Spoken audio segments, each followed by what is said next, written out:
করলেন বা ধরেন আপনি একটা রিসার্চ প্রজেক্ট করলেন, তো আপনার যে রিসার্চ প্রজেক্টের যে আউটকামটা বা আপনার যে রিসার্চ ওয়ার্কটা সেটা কোন কোন বৈশিষ্ট্যের মাধ্যমে বা কোন কোন ক্যারেক্টারিস্টিক ফলো করে আমরা মানে ধরতে পারবো বা বুঝতে পারবো যে আপনার এই আপনার তৈরি করা রিসার্চ প্রজেক্টটা একটা ভালো মানের একটা রিসার্চ প্রজেক্ট হয়েছে, সেই বিষয়গুলা হচ্ছে আইডেন্টিফাই করতে হবে। তো একটা ভালো রিসার্চ প্রজেক্টের বৈশিষ্ট্যগুলা কি কি সেইগুলো আমরা যদি জানতে পারি তবেই বুঝতে পারবো যে আপনার যে রিসার্চ প্রজেক্ট আপনি করলেন সেই রিসার্চ প্রজেক্টটা কি আদৌ পাবলিশ যোগ্য কিনা বা এটাতে আদৌ কারো উপকার হবে কিনা সে বিষয়টা আমরা তখন বুঝতে পারবো, যখন আপনার ওই রিসার্চ প্রজেক্টের মধ্যে good characteristic of a research প্রজেক্টের যে বিষয়গুলো থাকবে, মানে বৈশিষ্ট্যগুলো যেগুলো আছে সেগুলো যখন উপস্থিত থাকবে তখনই ধরে নিতে পারবো যে আপনার করা সেই রিসার্চ প্রজেক্টটা একটা ভালো একটা রিসার্চ প্রজেক্ট হয়েছে। তো ভালো রিসার্চ প্রজেক্টের বৈশিষ্ট্যগুলা কি কি সেইগুলা হচ্ছে এখানে 10টা পয়েন্টে আমি উল্লেখ করছি, আরো আছে অনেক পয়েন্ট আছে যেগুলা দিয়ে হচ্ছে একটা রিসার্চ প্রজেক্টের সেটা কি ভালো রিসার্চ প্রজেক্ট হয়েছে কিনা সেটা আইডেন্টিফাই করা যায়। এখানে আমি 10টা পয়েন্ট উল্লেখ করছি, যে 10টা পয়েন্ট আপনাদের সাথে আজকে আলোচনা করার চেষ্টা করব। এই 10টা পয়েন্ট যদি আপনার রিসার্চ প্রজেক্টের মধ্যে থাকে তবে ধরে নেবেন সেটা একটা পাবলিশ যোগ্য এবং ভালো মানের একটা রিসার্চ প্রজেক্ট আপনি করছেন। তো এখানে বললো যে characteristic of a good research project, প্রথম ক্যারেক্টারিস্টিক যেটা বললাম যে ক্লিয়ার পারপাস, এক নাম্বার বৈশিষ্ট্য।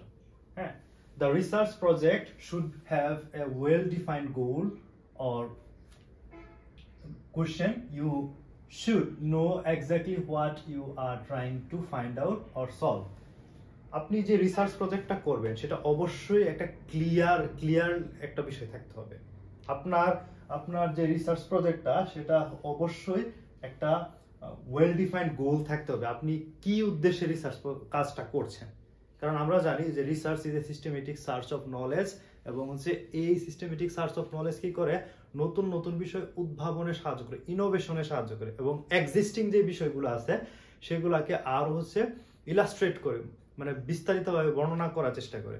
তো আপনি যে একটা রিসার্চ প্রজেক্ট করবেন, the research project should have a well defined goal or question. আপনি যে বিষয়টা নিয়ে রিসার্চ করছেন তার একটা অবশ্যই একটা গন্তব্য থাকতে হবে, যে আপনার রিসার্চটা, আপনার কাজটা এই জায়গা থেকে শুরু করছেন, আপনি এই বিষয়টা, এই কোয়েশ্চেনের সলিউশনটা আপনি চান, ফাইন্ড আউট করতে চান, এটা থাকতে হবে। You should know exactly what you are trying to find out or solve. আপনাকে অবশ্যই জানতে হবে, আপনি যখন রিসার্চ প্রজেক্টটা করবেন আপনাকে অবশ্যই জানতে হবে যে আপনি কোন বিষয়ে রিসার্চটা করছেন এবং আপনি কি ফাইন্ড আউট করতে চাচ্ছেন আপনার এই রিসার্চ প্রজেক্টের মাধ্যমে। তো এক নাম্বার পয়েন্ট দেখলাম কি ক্লিয়ার পারপাস, আপনার রিসার্চ প্রজেক্টের অবশ্যই একটা স্পষ্ট উদ্দেশ্য থাকতে হবে। তারপর হলো কি organised and systematic, your research project should be organised and systematic, একটা গঠনমূলক এবং সিস্টেমেটিক পদ্ধতিতে হচ্ছে আপনার রিসার্চ পেপারটা রেডি করতে হবে। এবং এখানে a good research project follows A clear plan or structure, এটা যেটা বললো আরেকটা ক্যারেক্টারিস্টিক, যে একটা ভালো রিসার্চ প্রজেক্ট অবশ্যই একটা স্পষ্ট এবং হচ্ছে কি স্পষ্ট এবং আনএম্বিগুয়াস, মানে অস্পষ্ট না এরকম একটা স্ট্রাকচার থাকতে হবে, আপনার গঠনটা এরকম থাকতে হবে, আপনি এই একটা স্ট্রাকচার ফলো করে আপনার রিসার্চ প্রজেক্টের কাজটা করবেন। ঠিক আছে, এটা বললো এখানে। তারপর বলছে কি based on evidence, the findings of the research should be supported by solid facts or data, not guess or assumption. আপনি যে রিসার্চটা করবেন সেটা কি অবশ্যই বেসড অন এভিডেন্স, মানে প্রমাণ, এভিডেন্স মানে সাক্ষ্য ভিত্তিক হতে হবে, অবশ্যই বেসড অন এভিডেন্স। আপনার যে রিসার্চ ওয়ার্কের ফাইন্ডিংসটা যেটা আছে, ফাইন্ডিংস আর আউটকামস যেটা আপনার রিসার্চ প্রজেক্ট থেকে আসবে সেটা অবশ্যই সলিড ফ্যাক্টস এন্ড ডাটার উপর ভিত্তি করে করতে হবে। হ্যাঁ, সলিড ফ্যাক্টস মানে অ্যাবসলিউট ফ্যাক্টস এন্ড ডাটা, মানে তথ্য এবং উপাত্তের উপর ভিত্তি করে আপনার এই ফাইন্ডিংসটা আপনার বের করতে হবে, রিসার্চ ওয়ার্কের ফাইন্ডিংসটা আপনার বের করতে হবে, এবং সেটা অবশ্যই বেসড অন এভিডেন্স ভিত্তিক হবে। কোনো প্রকারের গেজ অর অ্যাজাম্পশন এখানে থাকবে না, পার্সোনাল ওপিনিয়ন এখানে আপনি করতে পারবেন না, মানে ফাইন্ডিং হিসেবে বের করতে পারবেন না। ঠিক আছে, কোনো প্রকারের গেস অর অ্যাজাম্পশন এখানে থাকবে না, অনুমান ভিত্তিক কোনো রিসার্চ প্রজেক্ট আপনি রিসার্চের আউটকামস বা ফাইন্ডিংসটা আপনি দিতে পারবেন না। আপনাকে অবশ্যই এই ফাইন্ডিংসটা হতে হবে কি supported by solid facts and data and based on evidence, সাক্ষ্যের উপর ভিত্তি করে, এভিডেন্সের উপর ভিত্তি করে। তারপর হচ্ছে কি অবজেক্টিভ, একটা রিসার্চ ওয়ার্কের একটা ভালো একটা রিসার্চ ওয়ার্কের হচ্ছে কি ক্যারেক্টারিস্টিক কি একটা অবজেক্টিভ থাকতে হবে এবং অবশ্যই সেটা আনবায়াসড থাকতে হবে। আপনার যে research, the research should B unbiased.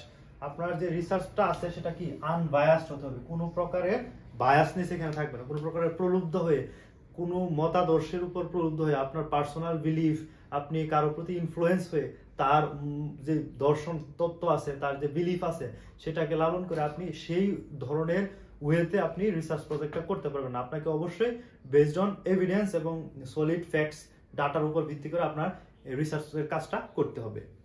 তারপর হচ্ছে কি রেপ্লিকেবল। রেপ্লিকেবলটা হচ্ছে অনেক ইম্পর্টেন্ট একটা characteristic for good research project. এখানে বলছি কি a good research project should be designed in a way that others can repeat the study. আপনি একটা রিসার্চ করলেন, তো আপনি এরকম ভাবে স্ট্রাকচারটা গঠন করলেন আপনার রিসার্চ প্রজেক্টের, যে আপনার রিসার্চ প্রজেক্টটা পরবর্তীতে যারা আগ্রহী থাকে এখান থেকে আপনার যে ফাইন্ডিংসটা আছে, যে বিষয়টা আপনি রিসার্চের মাধ্যমে তুলে ধরতে চাইছেন, সেই বিষয়টা জনগণ যেন পড়ে বুঝতে পারে এবং তার পরবর্তীতে সেটা যেন আবার পূর্ববর্তীতে যদি ফার্দার স্টাডি, ইনভেস্টিগেশন, ইনকোয়ারির প্রয়োজন হয়, ফার্দার রিসার্চের প্রয়োজন হয়, সেটা যেন আবার রিপিটেবল হয়। এরকম একটা সিস্টেমেটিক ওয়েতে হচ্ছে কি আপনার রিসার্চ ওয়ার্কটা করতে হবে। ঠিক আছে, এটা হচ্ছে আরেকটা characteristic of a good research. আপনারা যদি স্ক্রিনশট নিতে চান, চাইলে একটা স্ক্রিনশট এখান থেকে নিয়ে আপনারা খাতায় নোট করতে পারেন। আপনাদের যদি পরীক্ষায় আসে এই প্রশ্নটা যে what are the characteristic of a good research project, আপনারা চাইলে স্ক্রিনশট নিয়ে, পুরোটা স্ক্রিনশট নিয়ে আপনারা খাতায় নোট করে এটা হুবহু লিখতে পারেন। হ্যাঁ, এটা হুবহু লিখতে পারেন। ঠিক আছে, এখানে যে 10টা পয়েন্ট আছে। তো এখন দেখবো হচ্ছে পয়েন্ট নাম্বার 6, যে লজিক্যাল অ্যান্ড রেশনাল। আপনার যে রিসার্চ প্রজেক্ট সেটা অবশ্যই লজিক্যাল এবং রেশনাল হতে হবে। লজিক্যাল এবং রেশনাল বলতে কি বোঝাইছে এখানে, the research should make sense. অবশ্যই সেন্স মানে একটা লজিক্যাল ব্যাপারে আপনার রিসার্চটা করতে হবে। কোনো ইললজিক্যাল ব্যাপার মানে আন্দাজি কোনো বিষয় নিয়ে আপনি হচ্ছে রিসার্চ ওয়ার্কটা করলে সেটা হচ্ছে একটা গুড রিসার্চ প্রজেক্টের বৈশিষ্ট্য না। তারপর হচ্ছে কি every step should be followed A logical order, মানে একটা লজিক্যাল অর্ডারের মাধ্যমে স্টেপ বাই স্টেপ আপনার হচ্ছে রিসার্চ প্রজেক্টটা করতে হবে, একের পর একের পরবর্তী ধাপ ধাপ অনুযায়ী।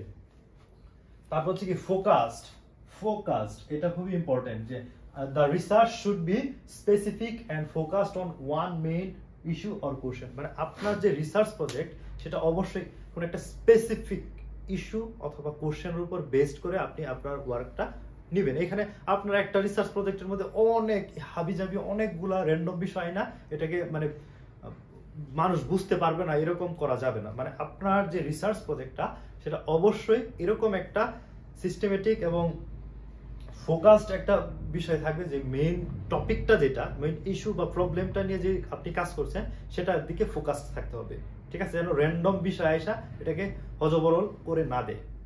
তারপর হচ্ছে কি ইথিক্যালনেস যে বিষয়টা সেটা অত্যন্ত গুরুত্বপূর্ণ, যে আপনি it is important to follow ethical guidelines. অবশ্যই ইথিক্যাল গাইডলাইন্সটা ফলো করা ইম্পর্টেন্ট, কেননা আপনি কোনো আনইথিক্যাল ওয়েতে যদি আপনি কাজটা করেন, আপনি এখানে বায়াসনেসের বিষয়টা অবশ্যই আসবে এবং আপনি আপনার আন্ডারে যারা কাজ করছে রিসার্চটা নিয়ে তাদেরকে যদি রেফার না করেন, আপনি যদি প্লেগারিজম করে থাকেন, কোথাও থেকে অন্যের লেখা চুরি করে নিজের নামে দিয়ে দেন, তো এইগুলো আচ্ছা আনইথিক্যাল প্র্যাকটিস। এইরকম আনইথিক্যাল প্র্যাকটিস একটা গুড রিসার্চ প্রজেক্টে থাকা যাবে না। তারপর হচ্ছে কি accurate and reliable. The data and information used in the research should be accurate and trustworthy. আপনি যে ডাটা এবং ইনফরমেশন গুলা আপনার রিসার্চ প্রজেক্টে ব্যবহার করছেন সেগুলো অবশ্যই অ্যাবসলিউট, অ্যাকুরেট এন্ড রিলায়েবল, ট্রাস্টওয়ার্থি থাকতে হবে। মানে বিশ্বাসযোগ্য ডাটা কালেকশন এবং বিশ্বাসযোগ্য সোর্স থেকে আপনি সেই ডাটাগুলা কালেক্ট করছেন এবং সেগুলো অ্যানালাইজ করে আপনার রিসার্চ প্রজেক্টের মাধ্যমে হচ্ছে জনগণের কাছে উপস্থাপন করবেন। তারপর হচ্ছে কি রেলিভেন্ট, এটা অত্যন্ত গুরুত্বপূর্ণ একটা পয়েন্ট, যে রেলিভেন্টনেস, যে the research should address A real issue or problem that is important to people or society. আপনি যে রিসার্চ প্রজেক্টটা করলেন সেটা অবশ্যই মানুষ এবং হচ্ছে যে সমাজে বসবাস করে মানুষ এবং সমাজের জন্য এটা কি একটা রিলিভেন্ট ইস্যু নিয়ে কাজ করতে হবে। কোনো একটা ইররিলিভেন্ট ইস্যুস, কোশ্চেন্স, ইমাজিনেশনস ইত্যাদি বিষয় নিয়ে আপনি কাজ করলে সেটা হয়তো রিসার্চ আপনি করতে পারলেন আপনার ইমাজিনেশন নিয়ে, কিন্তু এটা আদৌ কোনো ফলপ্রসূ, কোনো রেলিভেন্টনেস নাই, কোনো উপকৃত হবে না কেউ। সুতরাং একটা রিসার্চ আপনি যেটা করলেন, যেটা হচ্ছে সোসাইটি এবং সমাজের জন্য এবং মানুষের জন্য রিলিভেন্ট, সেটা হচ্ছে কি একটা good characteristic of a good research. মানে একটা ভালো রিসার্চের একটা বৈশিষ্ট্য হচ্ছে কি, যে সেটা অবশ্যই সমাজে এবং মানুষের ক্ষেত্রে সেটা রেলিভেন্ট ইস্যুস বা রেলিভেন্ট কোশ্চেন নিয়ে হচ্ছে রিসার্চটা করা। তো আজকের আলোচনায় আমরা দেখলাম একটা ভালো রিসার্চ প্রজেক্টের কিছু বৈশিষ্ট্য। তার মধ্যে সর্বপ্রথম দেখলাম যে ক্লিয়ার একটা পারপাস থাকতে হবে, তারপরে যে অর্গানাইজড এন্ড সিস্টেমেটিক থাকতে হবে, তারপরে দেখলাম বেসড অন এভিডেন্স, অবশ্যই রিসার্চ প্রজেক্টটা এভিডেন্স ভিত্তিক হতে হবে, তারপর হচ্ছে একটা অবজেক্টিভ থাকতে হবে, উদ্দেশ্য থাকতে হবে আপনার রিসার্চে, তারপর হচ্ছে রেপ্লিকেবল, পরবর্তীতে কেউ যদি হচ্ছে রিসার্চটা পড়ে যে লিটারেচার হিসাবে পরবর্তীতে লিটারেচার রিভিউ হিসাবে ওয়ার্ক করে আপনার এখান থেকে আরো কোনো আউটকাম বের করতে পারে, সেই রকম একটা ব্যবস্থা থাকতে হবে। তারপর হচ্ছে লজিক্যাল এন্ড রেশনাল, অবশ্যই এটা ইম্পর্টেন্ট। ফোকাসড, একটা মেইন গোল, আপনার যে রিসার্চের মেইন বিষয় সেটাতে ফোকাস করতে হবে। তারপর হচ্ছে ইথিক্যালনেসটা থাকতে হবে। Accurate and replicable, accurate and reliable, অবশ্যই আপনার যে ডাটা এন্ড ইনফরমেশন আছে সেগুলো অ্যাকুরেট থাকতে হবে এবং ট্রাস্টওয়ার্দি থাকতে হবে। এবং সর্বশেষ পয়েন্ট হচ্ছে রিলিভেন্ট, আপনার যে রিসার্চ ওয়ার্কটা আছে সেটা অবশ্যই একটা রিলিভেন্ট ইস্যু নিয়ে হচ্ছে আপনার রিসার্চ ওয়ার্কটা যদি হয়, তবে সেটা অবশ্যই একটা ভালো রিসার্চ প্রজেক্ট হিসেবে গণ্য হবে এবং সেটা পাবলিকেশনের ক্ষেত্রে অত্যন্ত গুরুত্বপূর্ণ ভূমিকা পালন করবে।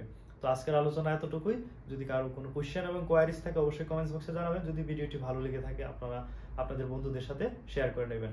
আর চ্যানেলে নতুন হয়ে থাকলে অবশ্যই সাবস্ক্রাইব করে নেবেন। ধন্যবাদ সবাইকে।